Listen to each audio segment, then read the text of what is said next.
jecha artist Haacaaluu Hundeessaa keessaa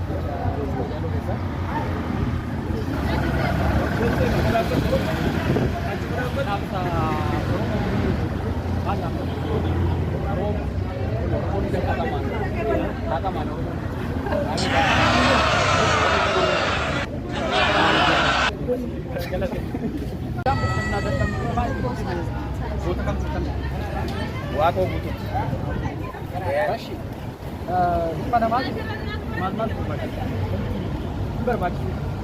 Ilma namaa jireenya isaa keessatti baay'eetti illee yaadne garuu hagam beeku hin mokkora jechuudha. Garuu iyyuu ilma namaatiif wanni barbaachisu sammuu isaatiin nagaa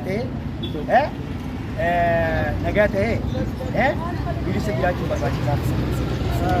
Jechuun hayyoota Oromoo keessaa jecha kam yaadatan? Sammuu keessa yommuu nan badne jechuun ni yaadadhu.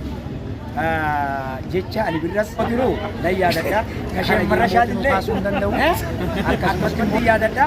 Garuu iyyuu mootinuu Aadam Haaruunis bararteetuu dhuftee garas qaxxaamura salaamannaa jeen jaallawan koo maraa akka juusan.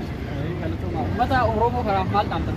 Uummata Oromoo kanaan wanni isaanii dhaabu baay'inaan jechuudha. Hayyoonni keenya uummanni keenya wal tahee karaa tokko yoo deeme uummata isaaniitti xiqqaa isaaniitii fi guddaa isaanis bu'aa qabaaf jeetiin dhaamsa akkanaa kan isaanii. Akkana. Sagantaa keenya irratti uummata keessanii mootummaa isaanii galatoomaa guddaa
bari jadi dalam Bali bikin ada di Bali di sana itu